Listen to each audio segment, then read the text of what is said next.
We're in a series we started just a week ago that I'm calling The Habits of Happiness.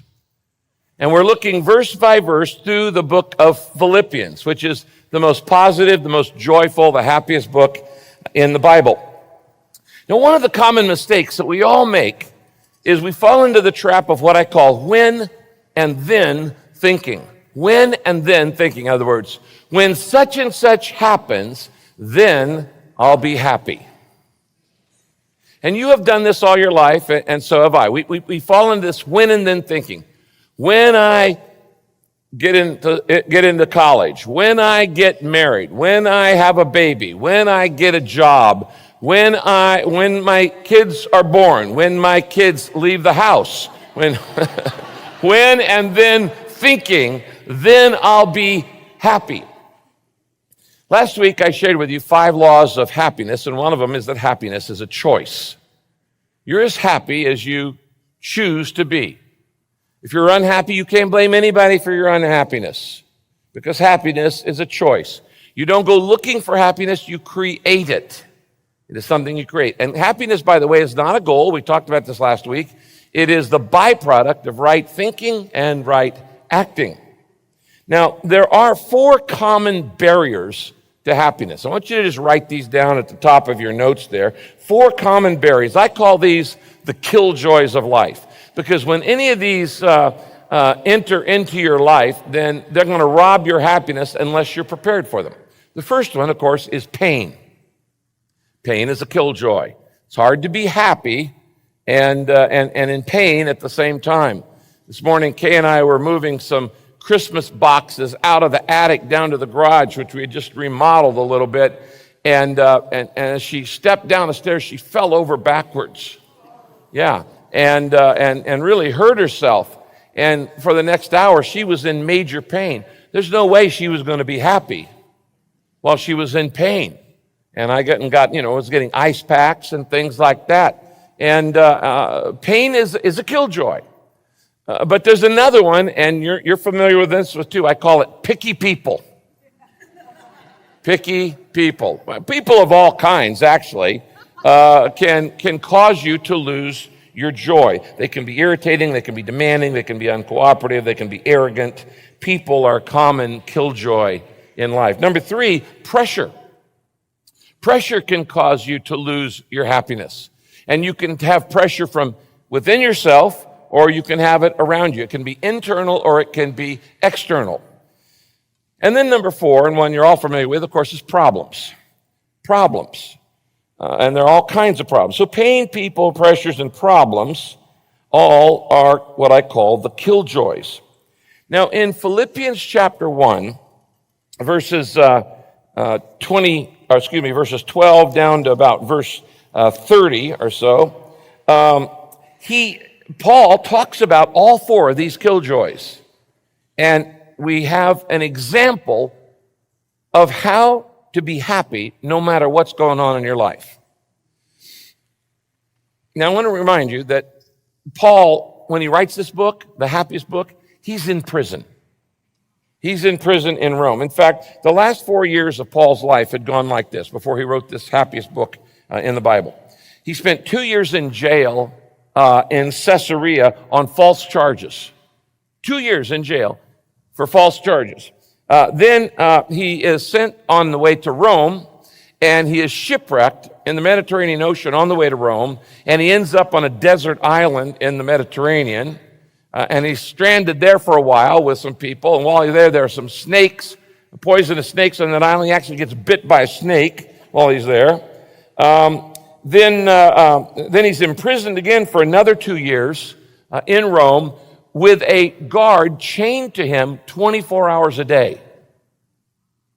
So he has no privacy at all. He's in prison in Rome with a Praetorian guard, because he was such an important prisoner, chained to him 24 hours a day. He has no privacy. Now, Paul has every reason to be bitter. He has every reason to be unhappy. He has every reason to be depressed and have a pity party. Instead, he writes this book on happiness and on joy. Now, let me read you today's text. It's Philippians 1:12 to 30. It starts like this. I want you to know, dear brothers and sisters, Paul's writing, that everything that has happened to me has helped me to spread the good news. For everyone here, including all the soldiers in the palace guard, know that I am in chains because of Christ. And I have gained confidence. And because of my imprisonment, many of the Christians here have gained confidence and become more bold in telling others about Christ. Now, some are sharing Christ out of jealousy and rivalry. He's talking about the people who are outside. But others preach Christ with pure motives, and they love me, and they know that the Lord brought me here to defend the good news. But there are those who do not have pure motives as they preach about Christ. And they preach with selfish ambition, and they're not sincere, intending to make my time in prison more painful to me. But whether or not their motives are pure, the fact remains that the message about Christ is being preached, so I rejoice. And I will continue to rejoice no matter what. For I know that as you pray for me, he's writing to people in the Philippi, the church in a city in Greece called Philippi. It's called Philippians. If he's writing to us, it'd be First Californians.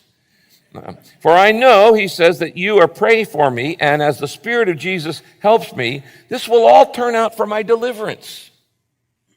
And I live in eager expectation and hope. And then he says, I want my life to always honor Christ, whether I live or I die. For to me, living is for Christ, and dying is even better. If I live, it just means more fruitful service, years of service for Christ, but I'm often torn between two desires. Sometimes I want to live, and sometimes I long to go on and be with Christ in heaven. That would be far better for me.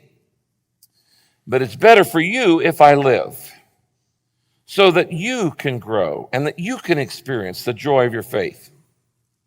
But whatever happens, you must live in a manner worthy of the good news about Christ. Don't be intimidated by your enemies. It will be a sign to them of their downfall that God's with you and that he will save you.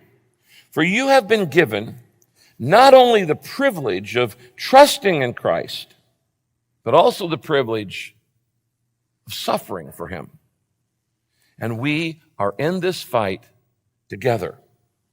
You've seen me suffer for Christ in the past, and you know that I am still in the middle of a great struggle. Now, that's a very warm, personal note that Paul's writing. This is a very personal book. This letter he's writing to his friends in the church of Philippi that he started. And in this passage, he covers these 4 different killjoys. And he talks about how he has dealt with them, how he's maintained his happiness in spite of everything going in ways he hadn't planned. Now, the key verse in this whole passage I just read is verse 27. It's there on your outline, and it says this: whatever happens, conduct yourself in a manner worthy of the good news of Christ. So in this passage, we learn how to be happy no matter what, even if you're in prison in Rome. And Paul models 4 habits. Let's get right into it. Number 1, I can be happy no matter what happens in my life if, number 1, I look at every problem from God's viewpoint. If I look at every problem from God's viewpoint. You see, happy people have a larger perspective. They have a bigger worldview. They see the big picture. When I don't have the big picture, when I don't see things from God's point of view, I get discouraged, I get frustrated, I get unhappy. The reason we get unhappy is because we don't see what God does. Now, the truth is, no matter what's going on in your life, the good, bad, the ugly, God is working out a plan.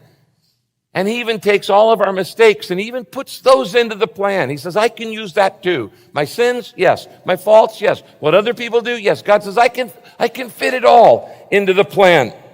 And Paul knew this. And so he starts out, the first verse is verse 12, and he says this: now I want you to know, dear brothers and sisters, that everything that has happened to me has helped spread the good news. Now let me explain what's going on here. Ever since Paul had become a Christian on the road to Damascus, he had dreamed one great dream, and that was this: I want to preach in Rome. Rome is the center of the universe. Rome is the capital of the empire. Rome is the most prestigious, powerful, strategic city in the world. We've picked out 12 of those strategic cities where we're planting this year and next year churches at Saddleback. But if we had been planning in those days, we would have been planning in Rome. There's no doubt about that. There was no nation more important than the Roman Empire, and there was no city more important than Rome. So Paul's dream is sharing Christ at the center of the universe. And what he wants to do is this: he wants to go to Rome, he wants to rent the Colosseum, and he wants to do a harvest crusade for 6 months. That's what Paul's thinking. I'm going to Rome to preach. God had another idea. Paul, you're going to go as a prisoner, and I'm going to make you a royal prisoner of Caesar. Now, does anybody know who was Caesar at this point? Nero. You ever heard of that guy? Yeah, Nero. About as wicked and as bad as you can get. So Rome, Paul is a prisoner of Nero. And as a royal prisoner, with a royal guard chained to him 24 hours a day, he gets to talk to all kinds of key people he would never otherwise talk to because he's an important prisoner. He's chained 24 hours a day to a palace guard for 2 years. They changed that guard every 4 hours. So I added it up. Over 2 years, he witnessed to 4,380 guards. Now my question is, who's the real prisoner here? Who has the captive audience? Paul is talking to the entire court of Caesar's palace. And God says, this is my plan. You want to go do the big city lights national crusade, but I'm going to put you in prison. And there were 2 results of it, we know for sure. Chapter 4, when we get to later on, will tell us that within 2 years, some of Nero's own family had become believers because Paul was a prisoner in Rome. Some of the royal family had become Christians because Paul was in prison. And second, Paul, it's kind of like Rick Warren, it's hard to get him to sit down, sit still, not stop moving. He's forced to sit still, and he, as a result, writes the New Testament. I wonder which had a bigger impact. Go do a harvest crusade in the Colosseum, or be forced to sit still hour after hour and write Romans, 1st, 2nd Corinthians, Galatians, Ephesians, Philippians, Colossians, and on, 1st, 2nd Timothy, and 1st, 2nd Thessalonians, and most of the New Testament. This is why Paul says, I want you to know, dear brothers and sisters, that everything that has happened to me, being in prison, has helped spread the good news. So he says, I've got my plan, but God has a bigger plan. And he says, I can be happy because I can see what God is doing through my problem.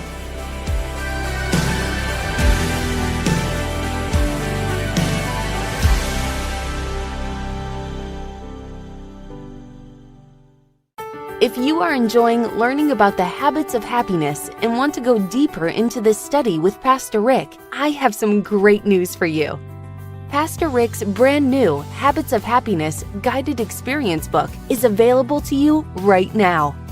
In this guided experience, you will learn the biblical habits of happiness and begin seeing things from God's perspective. This interactive, full-color, hardcover book is filled with biblical truths, practical lessons, and application exercises. It's a comprehensive study tool that will help you grow spiritually. The Habits of Happiness guided experience is available only through Daily Hope. Your gift to Daily Hope helps us share the hope of Christ with people around the world. When you give a gift today, your gift will be doubled by the matching grant up to $50,000.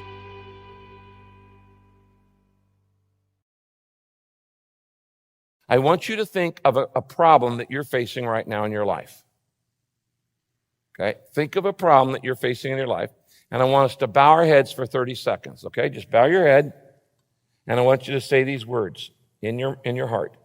God, Help me to see this problem from your perspective. Help me to see this problem with eyes of faith. Amen. Now, anytime you have a problem and it's starting to get you down, you're starting to be unhappy, you need to do what Paul does.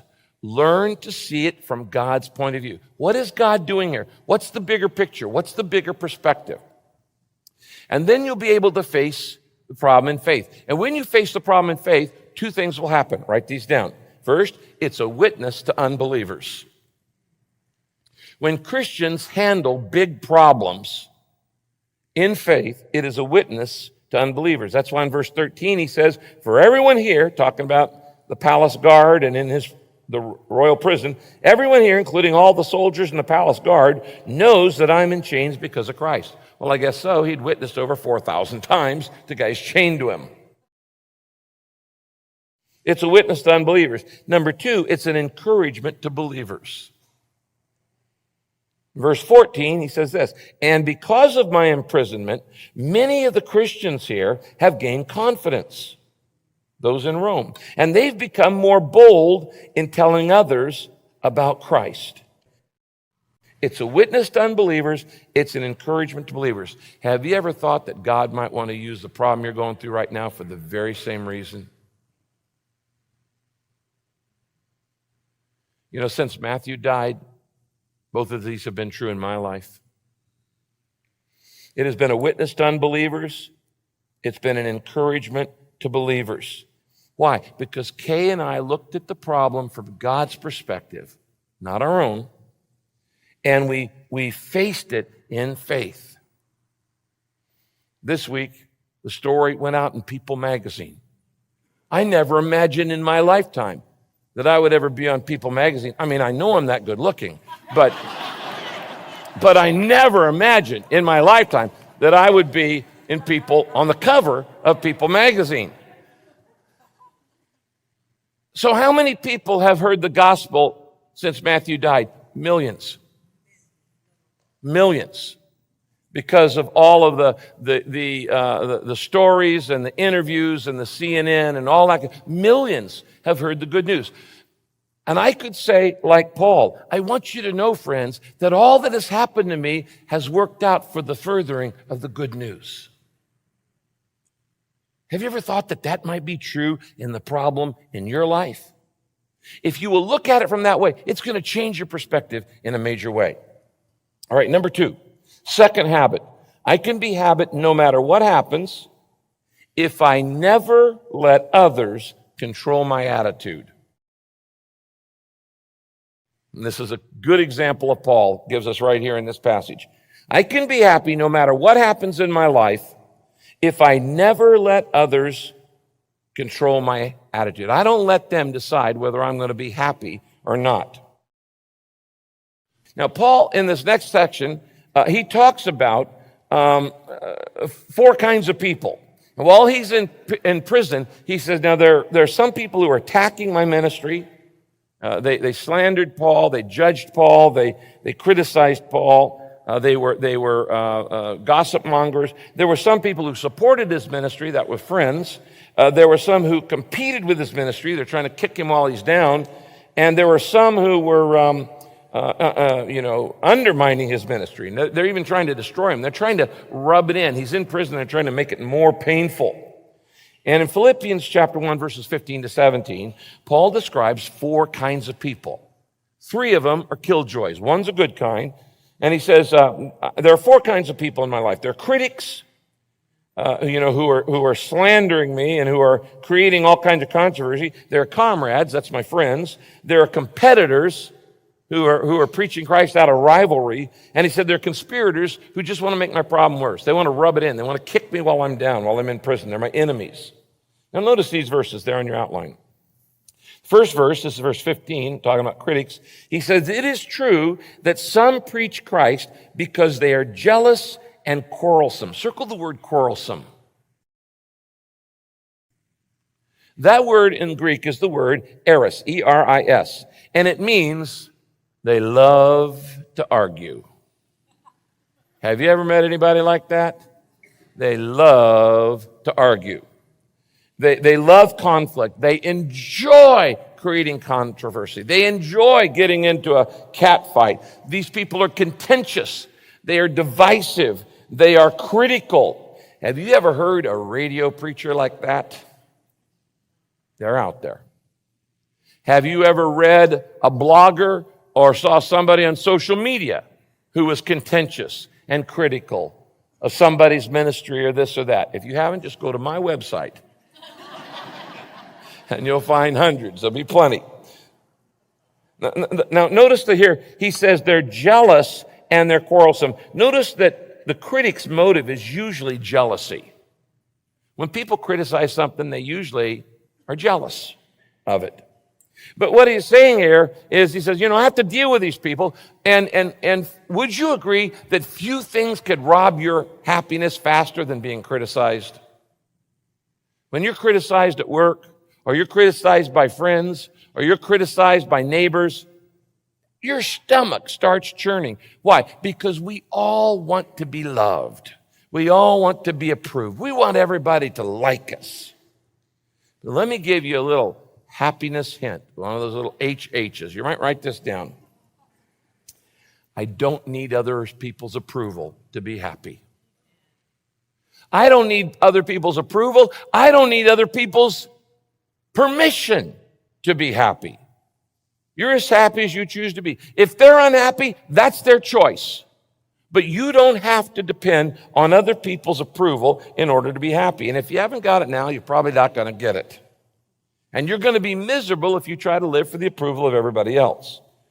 Paul is modeling here, never let others control your attitude. And some of these people, they're just jealous and they're quarrelsome and they're cranky and they criticize everything I do in my ministry. And then in the next verse, verse 16, he talks about the good guys. These are his friends. These are his comrades. He says, others preach Christ from genuine goodwill, and they do so out of love. That's the real reason we share the good news, out of love. And they know that God has given me the work of defending the gospel. So he says, those people bring me joy, obviously. Then in verse 17, he talks about another killjoy, competitors. He says, others preach Christ insincerely from a spirit of selfish ambition. Circle the phrase selfish ambition. He said, I hate to say this, but they're actually people in ministry. There are people with national ministries, radio, television, and books, and who are ego-driven. And how do you know when somebody's ego-driven? They put other people down all the time to build themselves up. That's when you know somebody's ministering in selfish ambition. They feel compelled to put other people down in order to build themselves up. Now, you're not a preacher, but if you're in any kind of business, you have competitors. And if you don't deal with this, competitors will rob your happiness. And you'll look at what they're doing. You can have competition over the color of your lawn. Neighbor's yard's greener. We better get ours going. You can have competition over the car you drive. You can have competition over your kids. My kid was student of the month at Folsom Prison. And that's competition. My kid, and I'm so proud. You can compete over hairstyles. You can compete over shoes. Don't look at people right now, but you know that's true. You know that's true. And if you don't deal with this, you're going to be unhappy a lot of your life, because critics will rob your happiness and competitors will rob your happiness. And Paul says, you know what? Even in the ministry, there are competitors. And they're selfishly, ambitiously, and insincerely preaching the good news.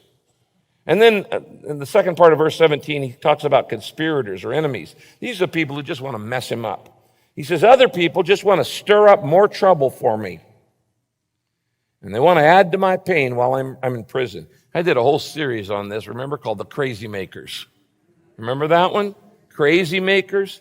There are troublemakers, there are crazy makers, and they will rob your happiness unless you know how to deal with them.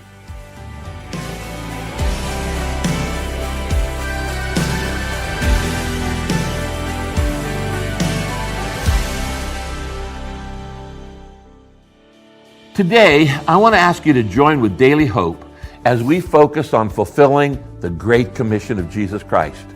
You know, sharing Jesus with others is the most important thing you can do. And if we join together, we can reach across the whole world with the message of Christ. Now, right now, through Daily Hope, the good news of Jesus reaches into almost every country of the world, including regions where it's difficult or dangerous to share the gospel. And it's even being translated into 25 different languages and counting. And by translating into these 25 languages, we're able to reach over 80% of the world's population.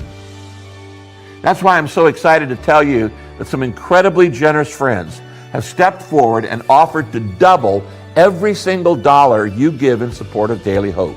Thanks to the matching grant, your gift will now go twice as far, and together we can watch God transform the lives of people with the hope of Jesus Christ.